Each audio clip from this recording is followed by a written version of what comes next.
इस चैप्टर में अब हम पढ़ेंगे कि पृष्ठ तनाव क्या होता है और जो बूंदें बनती हैं पानी की वो कैसे बनती हैं, जो पानी के बबल्स बनते हैं वो आखिर कैसे बनते हैं, क्या होता है, तो ये सब कुछ पढ़ेंगे। और सबसे पहले देखते हैं ससंजक बल और असंजक बल, ये होते क्या हैं। तो एक ही पदार्थ के अणुओं के मध्य कार्य करने वाले आकर्षण बल को ससंजक बल कहते हैं। और असंजक बल विभिन्न पदार्थों के अणुओं के मध्य कार्य करने वाले आकर्षण बल। लेकिन है कौन सा बल, ये आकर्षण बल है। असंजक और ससंजक दोनों कौन से बल है, आकर्षण बल है। तो इसको, और ये ससंजक है जो कि एक समान अणुओं के मध्य लग रहा है, और ये अलग अलग पदार्थों के अलग अलग अणुओं के मध्य लग रहा है, तो ये असंजक हो गया।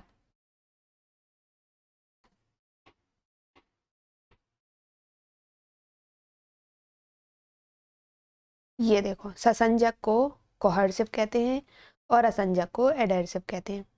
तो इसमें होता क्या है कि देखो ये एक समान दिख रहे हैं, तो जब एक समान अणुओं के मध्य जो आकर्षण बल लगता है उसको हम कहेंगे ससंजक बल।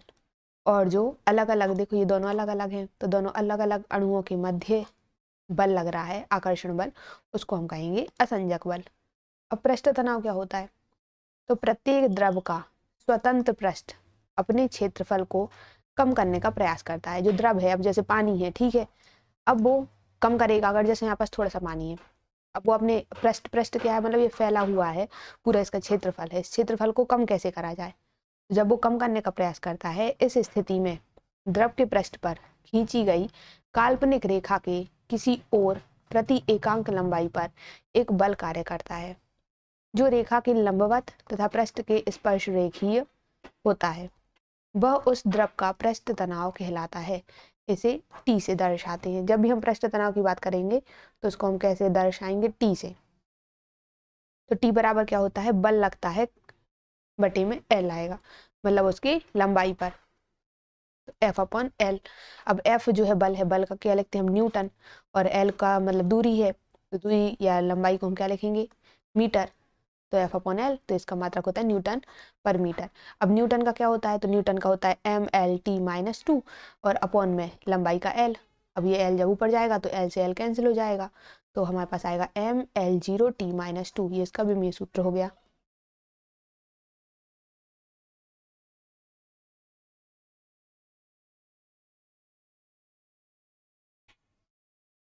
अब आखिरी पृष्ठ तनाव मतलब कैसा लगता, कैसा है, दिखता कैसा है, देखते हैं इसको।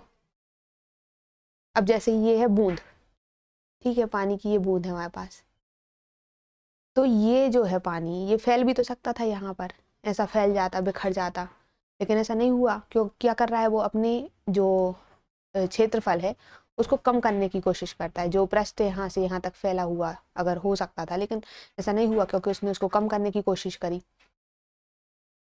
तो कम कैसे हो सकता था, कि अगर वो गोल गोल वाले बूंद के फॉर्म में आ जाए। देखो उसने कम जगह घेरी है, तो यही उसका पृष्ठ तनाव है। मतलब वो इतनी जगह भी घेर सकता था, लेकिन ऐसा नहीं करा, थोड़ी सी जगह में ये पूरी बूंद है, ये पूरा पानी इकट्ठा हो गया, तो ये इसका पृष्ठ तनाव है। अब द्रव बूंद के अंदर अतिरिक्त दाब का व्यंजक क्या है। द्रव जो बूंद है उसके अंदर कुछ दाब होगा, दाब है तभी तो उसने इकट्ठा करके उसको रखा है, तो उसका व्यंजक क्या है। द्रव की बूंदें गोलाकार होती है, हमने देखी है गोल गोल होती है। इसकी बाह्य सतह उत्तल होती है। उत्तल अवतल होता क्या है, तो अगर बाहरी सतह ऐसी गोल है, ठीक है, तो वो उत्तल कहलाएगी, ऐसी है।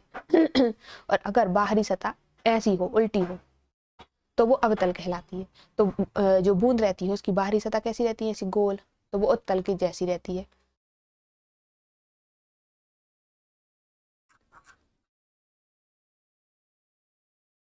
द्रव की सतह के प्रत्येक बिंदु पर पृष्ठ तनाव के कारण परिणामी बल अंदर की ओर लगता है।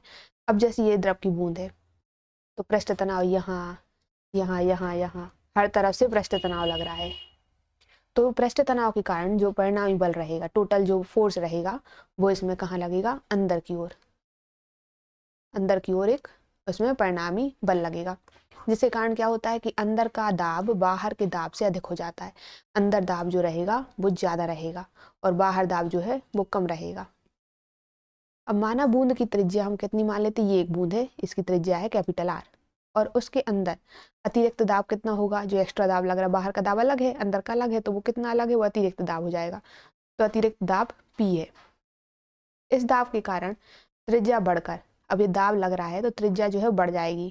कितनी बढ़ जाएगी, R प्लस डेल्टा आर। थोड़ी सी त्रिज्या बढ़ानी है तो हम डेल्टा लगा लेंगे, तो डेल्टा आर हो जाती है। अतः अतिरिक्त दाब के कारण किया गया कार्य, अब कार्य कितना हुआ होगा, तो कार्य कितना होता है, W बराबर F इंटू डी, बल गुणित विस्थापन। तो बल क्या होगा, बल का भी फॉर्मूला हमें पता है, बल का हो जाएगा दाब गुणित क्षेत्रफल, क्योंकि हमें पता है दाब होता है बल बटे क्षेत्रफल। तो यहाँ से बल निकाल लो तो बल हो जाएगा दाब गुणित क्षेत्रफल।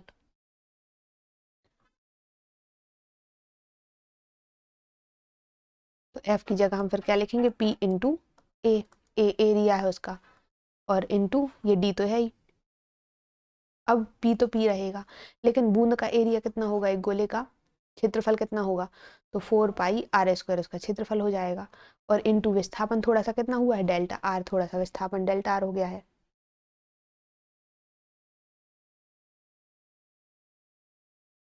अब पृष्ठीय क्षेत्रफल में वृद्धि कितनी होगी, तो अंतिम पृष्ठीय क्षेत्रफल माइनस प्रारंभिक, मतलब जो बाद में पृष्ठीय क्षेत्रफल आया है हमारे पास बढ़ के वो, और जो पहले था वो, उन दोनों को अगर हम घटा दें तो हमें पता चल जाएगा कि वृद्धि कितनी हुई है। तो क्षेत्रफल कितना होता है, 4πr²। तो एक बार ये तो है, मतलब जो पहले थी त्रिज्या r², अब थोड़ी बढ़ के आई है, बढ़ के कितनी आई है, r प्लस डेल्टा आर आई है। तो यहाँ रख दिया, ये पहली वाली ये दूसरी वाली, तो इसमें से इसको माइनस कर दिया। अब ये होल स्क्वायर है, होल स्क्वायर खोलेंगे तो r² प्लस ये delta r² plus 2r delta R, a plus b का होल स्क्वायर लगा दिया हमने, और यहाँ पर माइनस 4πr² हो गया। अब इस 4π का इस सब में गुणा कर देंगे तो 4πr², 4π डेल्टा r², और यहाँ 4 का 2 में होगा तो 4 दूनी 8 पाई r डेल्टा r, और ये वैसे ही रहेगा। अब ये देखो ये और ये दोनों सेम है तो कैंसिल हो जाएगा। अब डेल्टा आर का मान बहुत ही कम है, अत्यंत कम है, तो हम क्या करेंगे, इसको निगलेक्ट कर देंगे, उपेक्षा कर देंगे इसकी। ठीक है, जहां जहां डेल्टा आर है उसको हटा देंगे। तो यहाँ से हमने ये वाला डेल्टा आर, अब क्योंकि वो पहले से छोटी है, ठीक है, कोई चीज पहले से छोटी है, अब उसका और स्क्वायर कर रहे हैं तो वो और ज्यादा छोटी हो जाएगी, इसलिए हम उसको इस वाली टर्म को निगलेक्ट कर देते हैं। तो बचेगा क्या, यहाँ 4π है, ठीक है, तो बचेगा हमारे पास इतना 8πr डेल्टा आर। तो पृष्ठीय क्षेत्रफल में वृद्धि कितनी हुई, इतनी।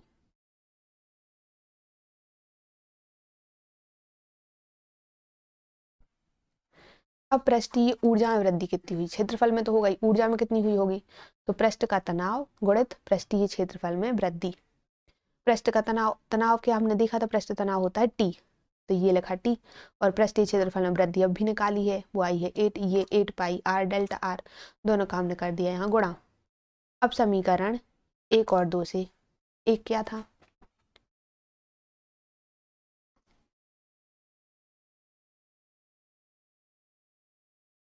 समीकरण 1 ये है, कार्य जिसमें हमने कार्य निकाला था, P 4πr² into delta R.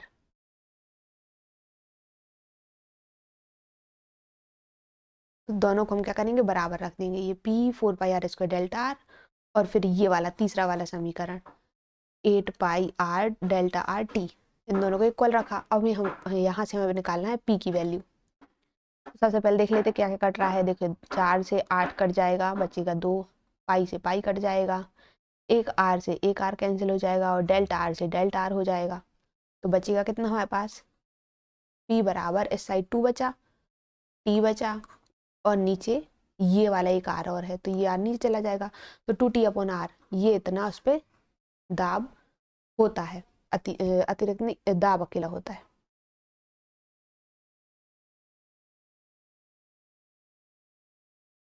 द्रव की बूंद पर अतिरिक्त दाब। अब हमें निकालना है, ये तो द्रव की बूंद में हो गया, अब बुलबुले के अंदर क्या होता है। अब बुलबुला कैसा दिखता है ये तो सबने देखा होगा, जब हम क्या करते हैं निर्मय को या फिर कोई भी साबुन जैसे घोल को पानी में घोल लेते हैं और उसके बाद ये ऐसे बुलबुले बनाते हैं। तो अब इस बुलबुले के अंदर कितना दाब है, यहाँ पर कितना दाब पड़ रहा है, ये हमें निकालना है। तो द्रव के बुलबुले में हवा के कारण दो पृष्ठ होते हैं, आंतरिक पृष्ठ और बाह्य पृष्ठ। अब देखो पानी की बूंद में क्या था कि अंदर तो पानी पानी था, तो अकेला बाहरी पृष्ठ था हमारे पास एक। अब लेकिन बुलबुले के अंदर क्या होता है कि बुलबुले के अंदर तो हवा होती है और बाहर भी हवा है, तो उसके पास एक ये वाला ऊपर वाला पृष्ठ हो गया और एक जो नीचे वाला है, दो पृष्ठ हो गए। ठीक है, तो बुलबुले में दो पृष्ठ होते हैं और पानी की बूंद में सिर्फ एक रहता है, क्योंकि अंदर तो कोई जगह ही नहीं, अंदर तो पूरा फुल भरा है। लेकिन इसमें अंदर जगह है, तो अंदर का पृष्ठ भी गिनेंगे हम, बाहर का पृष्ठ भी गिनेंगे। अब माना बुलबुले की त्रिज्या कितनी है, r है। अतिरिक्त दाब P के कारण त्रिज्या में परिवर्तन, अब थोड़ा सा दाब पड़ा तो उसके कारण त्रिज्या में परिवर्तन हुआ, और त्रिज्या में परिवर्तन हुआ डेल्टा आर, तब त्रिज्या r प्लस डेल्टा आर हो जाती है, जैसे हमने उसमें माना था। अतः अतिरिक्त दाब द्वारा किया गया कार्य, कार्य कितना होगा, बल गुणा दूरी, W बराबर F इंटू डी। तो F को हम कैसे लिखेंगे, P इंटू ए, दाब इंटू क्षेत्रफल, और दूरी का तो दूरी रहेगा, तो दाब क्या है P, क्षेत्रफल क्या है, क्योंकि ये भी एक गोला ही है, तो गोले का कितना होता है 4πr², और दूरी हमारी थोड़ी सी बड़ी है डेल्टा आर, ये थोड़ी सी दूरी बढ़ गई है। इतनी कार्य उसमें भी आया था। अब बुलबुले में दो स्वतंत्र पृष्ठ होते हैं, अतः बुलबुले के पृष्ठीय क्षेत्रफल में वृद्धि कितनी होगी, तो वृद्धि के लिए जैसा हमने पहले निकाला था, ये पुराना वाला पृष्ठ, ये नया वाला पृष्ठ, लेकिन इसमें अलग क्या है कि इसमें हमने दो का गुणा कर दिया, क्योंकि अभी एक पृष्ठ ना हो के यहाँ पास दो पृष्ठ है, तो दो का गुणा करेंगे, तो अंदर की तो पूरी प्रोसेस वैसी ही रहेगी, यहाँ पर भी दो आएगा, पूरा वैसे ही आएगा, ये कट जाएगा, ये कट जाएगा, इसको छोटा मानेंगे तो ये हट जाएगा, बचेगा इतना। अब इस वाली अकेली चीज में हमें क्या कर देना है, दो का गुणा, ये कर दिया, तो 8 की जगह हो गया हमारे पास 16। अब पृष्ठीय ऊर्जा में वृद्धि कितनी हुई होगी, वृद्धि तो पृष्ठ तनाव टी का गुणा और कर देंगे इसी पृष्ठीय क्षेत्रफल में वृद्धि में, तो हमने यहाँ क्या करा, टी का गुणा कर दिया।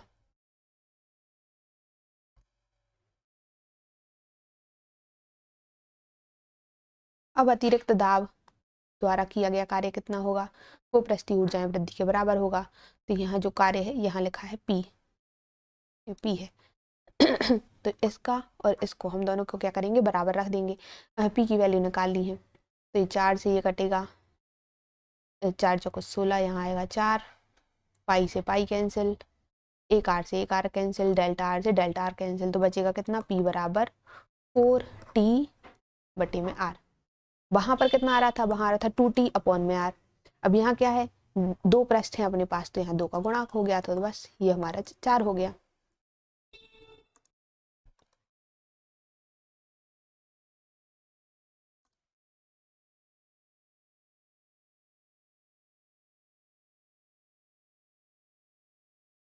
फिर किसी द्रव की पृष्ठ ऊर्जा के लिए व्यंजक निर्मित कीजिए तथा इससे सिद्ध कीजिए कि पृष्ठ तनाव का संख्यात्मक मान पृष्ठ ऊर्जा के बराबर होता है।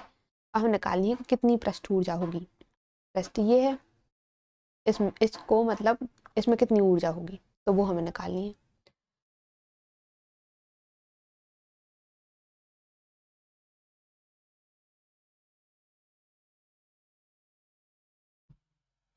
अब ये देखो ये है इसका डायग्राम। अब इसमें तार का आयताकार फ्रेम लिया, हमने तार लिया और उसको ऐसा आयत के फॉर्म में बना लिया, तार को मोड़ लिया। ठीक है, अब उसका हमने एक फ्रेम बना लिया है, इसको हमने नाम दे दिया ABCD,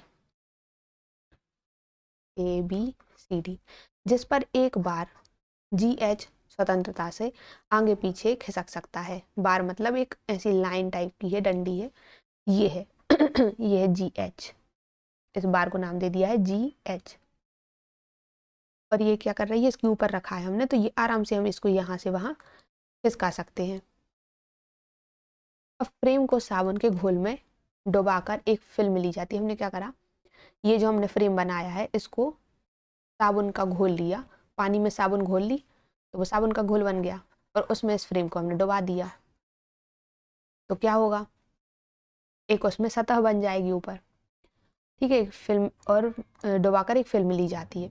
अब फिल्म क्या होगी, मतलब ऐसे ऐसे इस पे वो बन जाएगा, पृष्ठ बन जाएगा, एक साबुन का बुलबुले जैसा बन जाएगा। अब इस फिल्म के दो पृष्ठ हैं, ठीक है, एक ये ऊपर वाला और एक पीछे जो नीचे वाला रहेगा। ये घर पे भी करके देख सकते हो तुम लोग। तो एक ऊपर तथा दूसरा नीचे।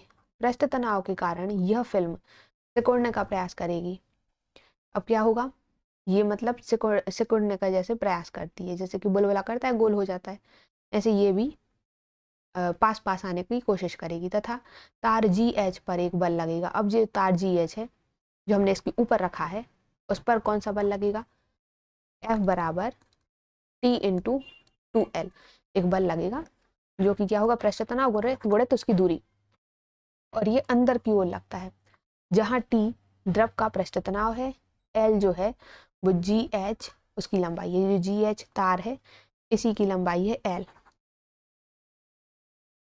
अब यहाँ पर फिल्म के दो पृष्ठ हैं, ठीक है, तो हमने इसको 2L मान लिया क्योंकि पीछे भी बल लग रहा है आगे भी बल लग रहा है, इसकी L लंबाई है तो हमने मान लिया कि 2L दूरी है।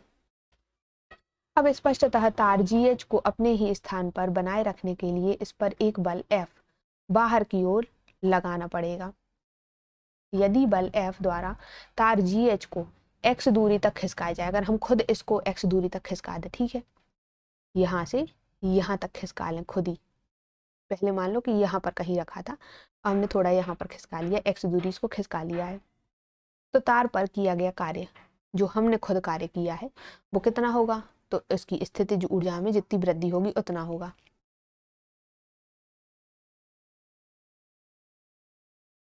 तो कार्य हो जाता है F इंटू डी, तो यहाँ डी की जगह x ले लिया हमने। अब F क्या है, F है T इंटू 2L तो हम इसमें W में रख देंगे, तो T into 2L into x यहाँ पर है तो x हो गया। अब T और 2LX, 2L तो लंबाई हो गई और x उसकी चौड़ाई हो गई, तो लंबाई गुणित चौड़ाई क्या होती है, एरिया। तो यहाँ हमने लिख लिया, थोड़ा सा एरिया ले लिया तो डेल्टा ए लिख लिया इसको, जहाँ पर डेल्टा ए क्या है 2LX पृष्ठ के क्षेत्रफल में वृद्धि है। अब कार्य क्या होगा, कार्य का एक और फॉर्मूला होता है पृष्ठ तनाव गुणित पृष्ठ के क्षेत्रफल में वृद्धि। तो यहाँ हम मान लेते हैं कि डेल्टा ए की वैल्यू है 1, थोड़ी सी वृद्धि 1 हो गई है। जब हम इसको पूरे को 1 मान रहे हैं, ये डेल्टा ए को 1 मान रहे हैं, तो हमारे पास आ गया W बराबर T, मतलब कार्य उतना ही हो रहा है जितना कि उस पर पृष्ठ तनाव है। अतः पृष्ठ के एकांक क्षेत्रफल में संचित स्थितिज ऊर्जा मतलब उसकी पृष्ठ ऊर्जा पृष्ठ तनाव के बराबर होती है, ये W बराबर T होता है। तो जब तुम लोग ऐसा रखोगे ना और इसको थोड़ा बहुत खिसकाओगे तो ये अपने आप यहाँ खिसकने की कोशिश करेगा, तो समझ में आ जाएगा कि उसमें बल लग रहा है।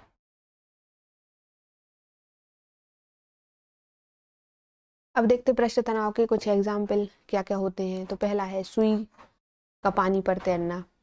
अब तुम लोगों ने पानी पे सुई को तैराया है, देखा है, ऐसा नहीं होता, तो कैसे तैराओगे, तो इसमें क्या करना पड़ेगा, यदि लोहे की पतली सुई को स्याही सोखते पर रखा, स्याही सोखते, या फिर तुम लोग एक काम करना कि ऐसे कागज पे रखना जो कि कागज गीला होके बाद में उसमें डूब जाए, ठीक है। तो जैसे कि मान लो यहाँ पानी भरा है, ये कोई बर्तन है जैसा पानी भरा है, यहाँ हमने कागज रख दिया, कागज पर सुई रख दी यहाँ पर, तो क्या होगा, वो जो कागज है वो धीमे धीमे पूरा पानी, ये वाला जो पानी है वो सोख लेगा और सोखेगा, गीला हो जाएगा और जिसमें डूब जाएगा पानी में। लेकिन जो ये सुई है वो तैरती रहेगी, अगर तुम उसको डायरेक्ट तैराओगे तो नहीं होगा, लेकिन कागज पे रख के करोगे तो वो सुई तैरने लगेगी। ये सतह को सावधानी पूर्वक रखें, कुछ समय पश्चात स्याही सोखता पानी में डूब जाता है लेकिन सुई तैरती रहती है। तो ये इसका एग्जाम्पल है कि पृष्ठ तनाव है। और क्या होता है, तो ठंडे खाने की अपेक्षा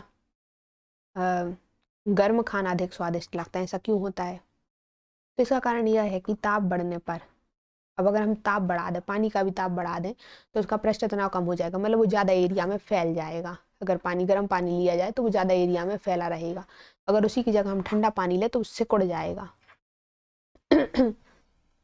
ऐसे यहाँ पर भी है, तो इसमें क्या हो रहा है, उसका पृष्ठ तनाव कम हो जाता है, पृष्ठ तनाव कम होगा तो फैल जाएगा। जिससे गर्म सब्जी, अगर हम गर्म सब्जी लें या दाल लें तो उसकी स्थिति में जीभ के अधिक क्षेत्रफल पर फैल जाती है। गर्म सब्जी जो है हमारी, ये मान लो ये जीभ है, उसमें हमने सब्जी रखी है, वो गर्म है तो ज़्यादा एरिया में फैलेगी, जिससे उसका स्वाद भी जो है वो ज़्यादा आएगा। और अगर ठंडी है तो वो कम एरिया में रहेगी तो उसका स्वाद कम आएगा, इसलिए हमें गर्म खाना ज़्यादा स्वादिष्ट लगता है।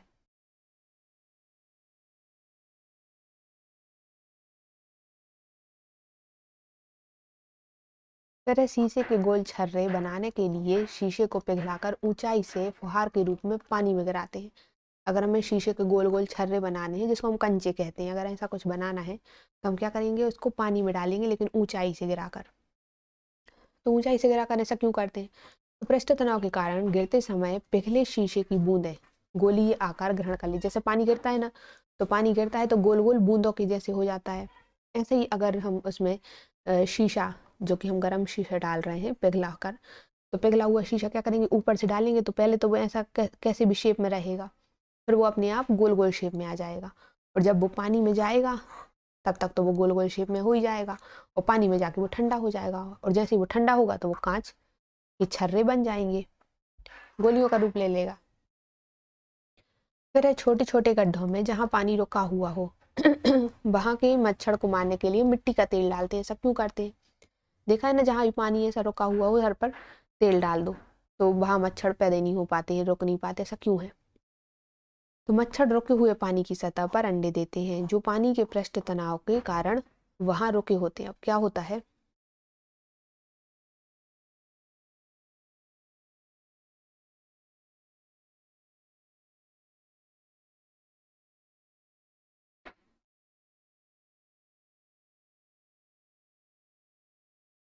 ये देखो, ये वो सुई वाला, इसमें तुम लोग सुई ऊपर रख देना ऐसी, और फिर इसको, ये कागज अपने आप गीला हो जाएगा तो ये चला जाएगा नीचे, सुई तैरती रहेगी।